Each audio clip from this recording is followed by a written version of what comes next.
Hello, and thanks so much for joining us today. I'm Carol Jenkins. The program is Black America. And today we have the pleasure and the honor of talking with art historian Dr. Kellie Jones, professor of art history and archaeology, and with the Institute for Research for African American Studies at Columbia University. She's the author of I Minded, Living and Writing Contemporary Art, and just recently announced the winner of the prestigious MacArthur Fellowship, otherwise known as the Genius Award, which also comes, Kellie, with a pretty hefty stipend. Shall we call it a stipend? Yes. Of about $625,000, which really, I love it because it allows you geniuses to now not have to do your day-to-day work. You can concentrate on creating. Congratulations. Thank you. Thank you. It was really a surprise. And you say it was a surprise because you said you didn't know that people had nominated you, had written references, and you were in the pipeline. You just got a phone call. You get a phone call one day and it changes your life. That's exactly how it happens. And it's amazing that they've been able to keep the process secret over so many years. Right. Oh my gosh. And it's a good class. This is a class of 2016. There are 4 African American geniuses who've won this year, including Claudia Rankine, the famous poet. So you're in good company, or they're in good company, shall we say? It's a great group. Yeah. And you say you want to do with your stipend. What's your first effort? The first thing I'm going to do with my stipend is buy a desk. A desk. A desk. I've had the same desk since college, and it's served me very well. But I think what the award encourages you to do is to take more risks. Yes. And for me, that means kind of getting bigger with what I'm doing, more collaboration. So it's going to be a big desk and big collaboration. I guess so, yeah. But you tell me you're going to keep this desk because it might be your lucky omen after all of these years from college. I'm not going to give the desk away. I'm going to keep it. Who knows? It might end up in a museum one day. Ah, that's right. That's right. And we're going to talk about it should be in the new museum that just opened in Washington. That's going to be part of our discussion today. But I do want to start, we always start by asking our guests to place themselves in Black America, where you were born, your family, your influences, and in your case, it's an amazing context that you have around your life. Yes. Well, I'm a lifelong New Yorker and grew up on the Lower East Side of Manhattan, and my parents are both poets, the late Emmy Baraka and Hetty Jones. My sister, who's been on this journey with me all this time, Lisa Jones, was a journalist with The Village Voice. She's also a filmmaker working with Spike Lee. Right, wrote all of those books about his films. Yes. Which is fantastic. Yes. And she has a book of her own called Bulletproof Diva. Oh, that's right. Tales of Race, Sex, and Hair. So still in print. All of these authors are still in print. So I'm in good company. And of course, my brother, also an author, Resdua Baraka, is the mayor of Newark, New Jersey. The mayor of Newark, So I mean, not a prestigious family at all. So you sort of glaze over this Emmy Baraka, the former Leroy Jones, the poet, Dutchman, changed theater for everybody. Yes. Was an incredible, inspirational person. And your mother, Hetty Jones, I want you to know that at least twice a year, I say, I'm going to sign up for her memoir writing class at the 92nd Street. I'm going to tell her. Please tell her, because I look at this and I say, how can I do this, Mm-hmm. And she wrote the wonderful, many books, but the wonderful How I Became Hetty Jones. Yes. Which was a great, sociological, image of the Beat generation and meeting your dad and those early years. So yeah, and I think it's also a roadmap for our world today. I mean, talking about interracial marriage, talking about how people get along across cultures is really important for our world. And I think we see that more and more today. Exactly. So in that matrix, when did you know, tell us the story, that you were going to be an art historian? I didn't know. I grew up around artists, Jack Whitten, Melvin Edwards, Howardina Pindell, William T. Williams, many, many artists. And, then I also went to New York City Public Schools, and I want to say I went to the then High School of Music and Art. Yay. Yes, now the Fiorello School, Right. Fiorello H. LaGuardia School of the Arts. And that really, I was making art at the time, but I learned art history. And one of the things I noticed was that here you are in an urban public high school, very diverse, and you look at the books, and there's nobody in the books, of course this is in the 70s, Sure. look anything like the people in the class. Right. Or the people I was growing up with. So I'm wondering, like, this is wrong. I know these people are artists. What happens? The people of color in the history books and the art history books at the time were all very ancient. They were Egyptians. They were Mayans. They were long dead, you know? So I'm like, what happened, you know? So A long time, a long big space there. yeah. Yeah, between ancient Egypt and 1970s. But so when I went to college, I actually wanted to be a diplomat, and then I got kind of frustrated with that idea for a minute, and I started looking at art and going back to what I knew, and I realized there was a role for people who were not artists to bring the arts into view. I didn't think I could be an artist because I knew artists spent their last dime on paint Sure. or whatever it is, and I said, that's not going to be me. That's Maybe that's not- shoes, but no. So I went to Amherst College in Massachusetts among the first class of women to integrate all male, Sure. male-dominated white school in I know. New England. Younger people in our audience would be shocked to know that, you know, that you couldn't go to that school if you were a woman. Oh, yeah. Or many schools if you were a woman, right? So- Exactly, right. So exactly. you were in that first class. You're integrated the. Yeah, integrated. But I would imagine integrated everything, right? I mean, Yes, yes. But what that school allowed me to do was experiment. It allowed me to create a major from Latin American studies, what we were calling Black studies, and art history. So if you look at my diploma, it says interdisciplinary. Right. But that's what it was. Right. So over the many years, people have been kind of puzzled by Right. what that was. And not that I was the first person to do that. Of course, there were, you know, the great James Porter writes in the 1940s. He writes his book on African American artists. You had David Driscoll and Samela Lewis, their books coming out in the 70s. That narrate a history of African American artists.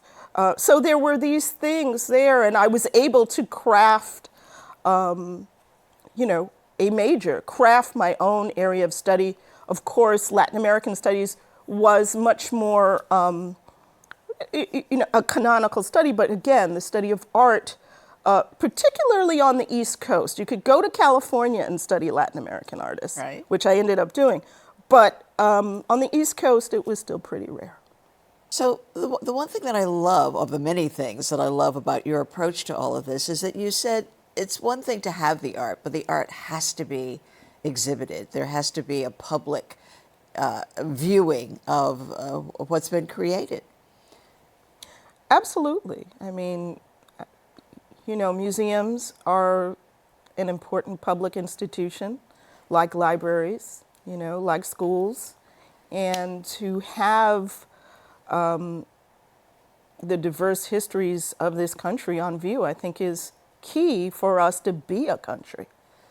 But for you to take that step from studying African American art, Latin American art, and then creating this universe, I've had people who say, if it weren't for Dr. Kellie Jones, there wouldn't be, you know, X artist, that artist, this whole realm of it. You know, that you were the instrument for that change.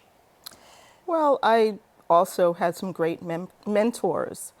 Lowry Sims. Ah, yes. Lowry is fantastic. Yes. Wonderful. She was at the Metropolitan Museum, later at the Studio Museum in Harlem, Mary Schmidt Campbell, when I worked at the Studio Museum in Harlem, she was the director then, and so she was a great mentor. So I've had great people along this journey who have shown me the way, and I just took it to the next step. Took it to the next step. And now the MacArthur Foundation produced a video talking a little bit about your contributions. Let's take a look at that now and talk on the other side. I grew up around artists. I realized there was a role for people who are not artists to work with artists, to work with art and help bring the arts, and especially the diversity of the arts, into view. I can't say that I knew what I was doing, but what I did know was that I grew up around a lot of diverse artists, African American artists, Latino artists, Latin American artists, that were very underappreciated in the histories that I read. An arc that was perhaps not the... I want to bring these objects into view for students, for myself, for others, for critics, to actually see. That's what I tried to do in my exhibition, Now Dig This. And now, as we were coming out of that clip, we saw a poster for Now Dig This, which some say was just truly, transformative. Tell us a little bit about that exhibit and the book that came out of it.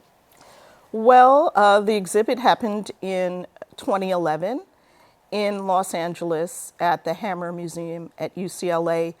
And it basically looked at, the full show is called Now Dig This, Art in Black Los Angeles, 1960 to 1980. And I looked primarily at African American artists, but also at the impact African American artists and African American culture had on this country and the world during that time period. Yeah, and we've got some slides of some of the artists. Let's take a look at those and have you talk a little bit about the artwork. This is an interesting piece. River by Maren Hassinger, and we can think of all sorts of connotations of rivers in African American history and culture, and you see the chains and the rope there. Right, and next? This is by Suzanne Jackson, Apparitional Visitations, and she was born in Alaska. So a Black person from Alaska making art about nature. She felt very inspired by nature coming from Alaska. She was born in Alaska before it was a state. Interesting, Yes. Interesting. And next? This is Ulysses Jenkins. It's a video, and he was one of the early people using video in the 70s, making art as an African American producer.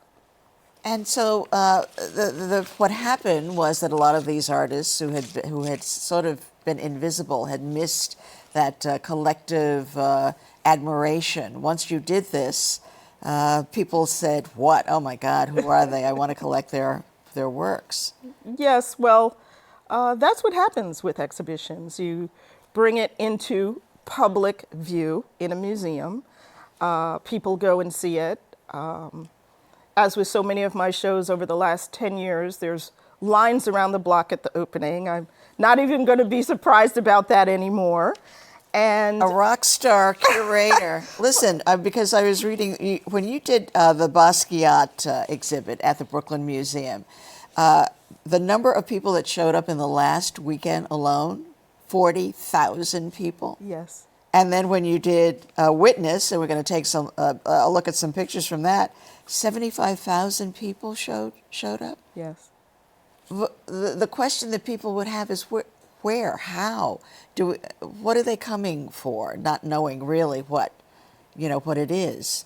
In the case of Witness, people were really surprised that there was art about the civil rights movement that was made during that time period. We're all very familiar with black and white photographs and with television. So to see sculpture and painting, I think, was a revelation for people, and people just want to get the information. I think that's what's important. It's not only African Americans only in quotes. Right. It's everybody. It's people from all over the world who want to know this story about what African Americans and others have made, in this case, to support civil rights. Okay, we have some photos from there as well. Let's take a look. And in both cases, fortunately, there are catalogs. There are books that accompany it. This is a striking piece. Yes, Barclay Hendricks, Lordy Mama, owned by the Studio Museum in Harlem, just, capturing Black is beautiful in terms of the beautiful afro that the woman has. Yeah, believe it or not, I used to have one of those back in the day. I'm sure. We all during did, that right? right? Of course, we had to watch out that we weren't mistaken for Angela Davis at the time. But, of course. yeah, People always think that is a portrait of Angela Davis. It is not. It is. And next? This is Norman Rockwell. I thought it was. And yes. And that is the civil rights, but part of the civil rights movement, which is why it's in the exhibit, even though it's not by a Black artist. Yes. Well, this is, in Witness, we had all types of artists who contributed to civil rights. Obviously, it was not only African-American artists. Mm-hmm. People were very surprised to see Norman Rockwell because they didn't associate him with civil rights. But in fact, Norman Rockwell leaves the Saturday Evening Post for Look, I believe it is, because they won't publish his images about civil rights. And so he'd been at the Saturday Evening Post for decades, joins the NAACP, and, is making these type of Fascinating story. And these are the new neighbors moving in, right? Right, new kids in the neighborhood. Yeah, that's the name of the painting. And this piece? Philip Guston, City Limits, a white artist also, who had been primarily known as an artist of abstract expressionism. And then again, when the 60s happens, he has a revelation and he starts making all these figures with Klan hoods to talk about the kind of the horrible side of our country. Right. And, city limits, you can see people kind of policing, if you will, or scouting the city limits and up to no good. Oh, fascinating. So now the art world, somebody was telling me, it's like making movies. It's like a lot of things that people would love to do, but it requires a lot of money. So both when, as you described, if you're an artist, you're spending all of your money on materials, right? If you want to buy a piece, you've got to have a lot of money for that. And unfortunately, as people become successful, the prices get out of range for ordinary buyers, appreciators of art. What do you recommend for that situation? Well, I think just educate yourself. I mean, another great institution in this country is the Community Arts Center. I started out my career as a curator in places like the Studio Museum in Harlem, an ethnically specific museum. I also worked at the Jamaica Arts Center, now the Jamaica Center for Arts and Learning, a community arts institution that you can just go in for free and look at art.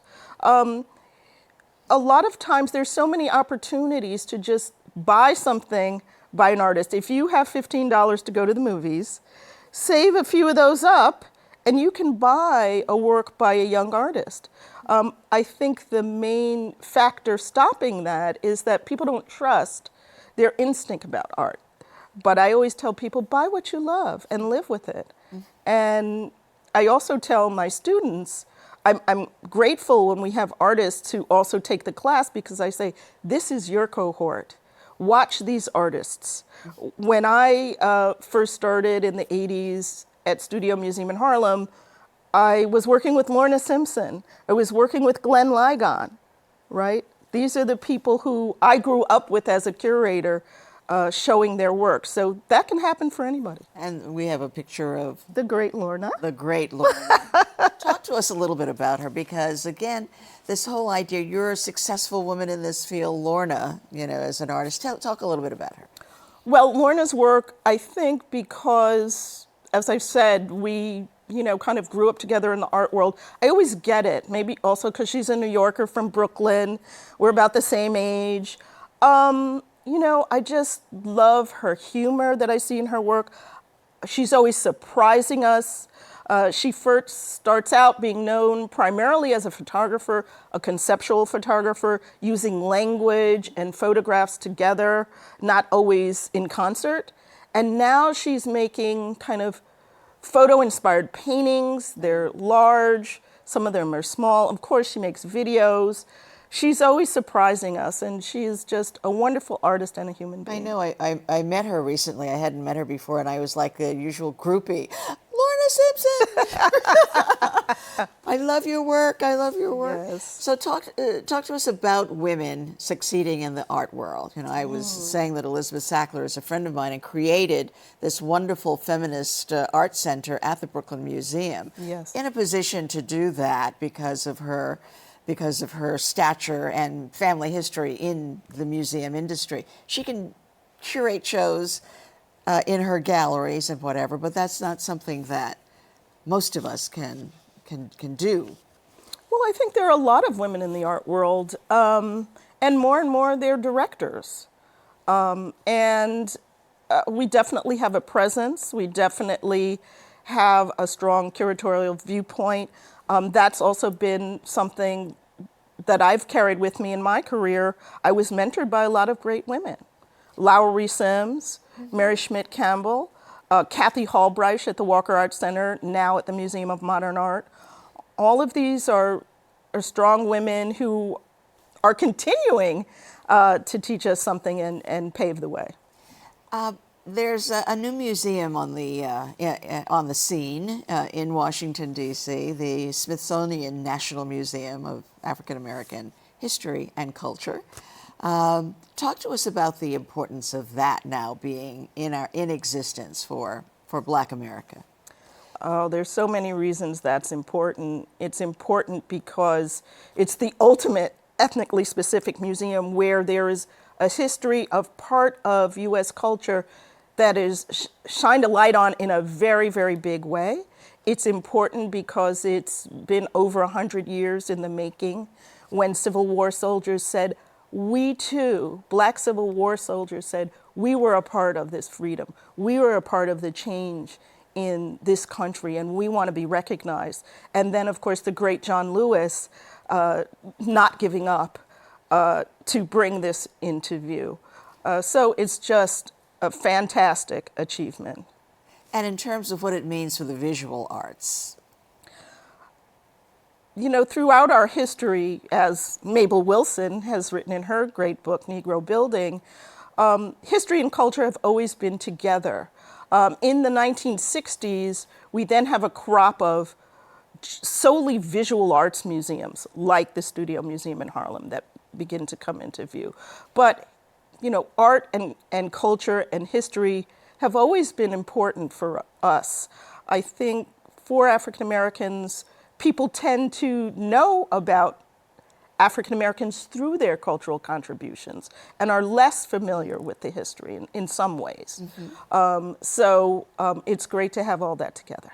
We always ask our guests to talk about what they envision Black America to be about. And we have them finish a statement, the strength, the power of Black America lies in. What is that for you? Our culture. That's it. Our culture is, our passport to the world and the world's passport to us as well. Where would we be without African American music? Visual art now has a big platform in Washington, D.C. So certainly our culture, our cooking, you name it, our style, it's our passport to the world and the world's passport to us. And your next steps, what's?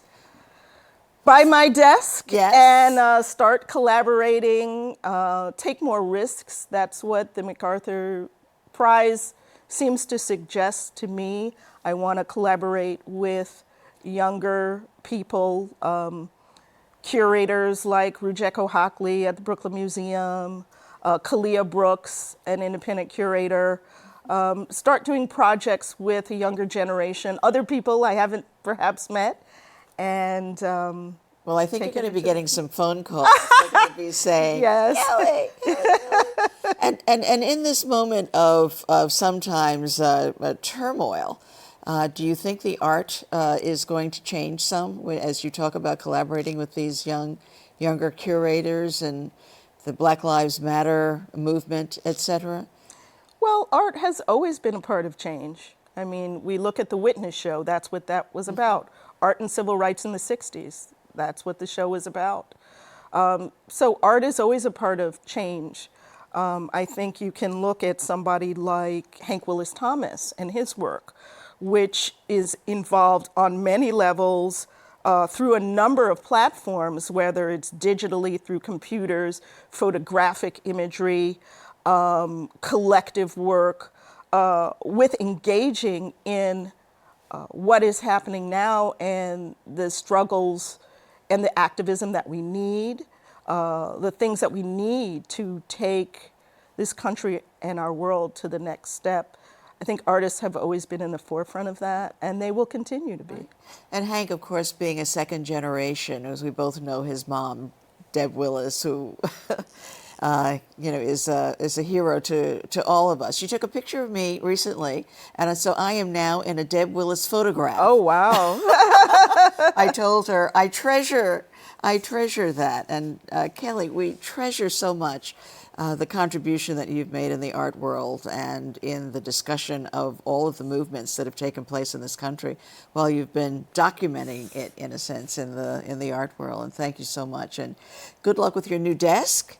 Good luck with your new collaborations. We'll be looking for them, and we'll be a part of the 75 or 100,000 people who come to your next exhibit. Well, such a pleasure to be here. Thank you. Thank you so much. And thanks to you out there as well for joining us today. I'm Carol Jenkins. The program is Black America, and we'll see you the next time.